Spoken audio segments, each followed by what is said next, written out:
নমস্কার, আমি কুনাল। রেগে যাবে কুনাল ঘোষ, রেগে যাবে কুনাল ঘোষ, রেগে যাবে কুনাল ঘোষ। আমাকে অনেকে জিজ্ঞাসা করছেন অনির্বাণ ভট্টাচার্য অভিনেতা তার এই সর্বশেষ গানটি হুলিগানিজমের, তাতে যে এই রাজনৈতিক নেতাদের নাম একটু তির্যক, একটু টিপ্পণী সহ ব্যবহার হয়েছে, সেটা কেমন লাগলো। আর দুই হচ্ছে, আমি যেহেতু ভালোই লেগেছে বলে পোস্ট করেছি, যে আমি কেন এটাকে ভালো বললাম। দেখুন, অনির্বাণ ভট্টাচার্য তিনি অভিনেতা, তার মঞ্চ অভিনয়, পর্দার অভিনয় আমি দেখেছি।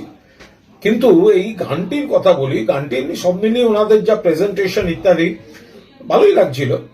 আর দু নম্বর হচ্ছে, উনি যদি রাজনীতিকে বা সমকালীন ইস্যুকে আনেন, তো উনি আনতেই পারেন, সেখানে আমার নাম রয়েছে, সেখানে একটু তির্যক কিছু বিষয় আছে, একটু টিপ্পনী টাইপের আছে।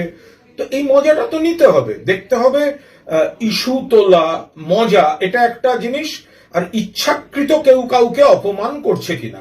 আমার মনে হয়েছে যে অনির্বাণ ভট্টাচার্য এবং তার সহশিল্পীরা যা করেছেন তার মধ্যে কোনো ইচ্ছাকৃত অপমানের উদ্দেশ্য নেই। তাহলে আমি খোলা মনে, একজন অভিনেতা, তিনি ভালো গানও করেন, তার চেষ্টাকে আমি সেটা স্পোর্টিংলি নেব না কেন? তাতে যদি আমাকে একটু টিপ্পনী বা কোনো একটা ইঙ্গিতপূর্ণ কিছু থাকে, তা আমি সেটা কেন খোলা মনে নেব না? ফলে আমার ভালো লেগেছে, আমি সেটাই ফেসবুকে জানিয়েছি। তাই এই ধরনের এক্সপেরিমেন্ট, একটু নতুন ধরনের মোড়কে, একটু পুরনো ধাঁচের গান, তার সঙ্গে একটু সমকালীনতাকে যে মিশিয়ে দিয়ে যে অনির্বাণ যে চেষ্টা করেছেন, আমি অন্য কোনো ইস্যু এর সঙ্গে মেশাচ্ছি না।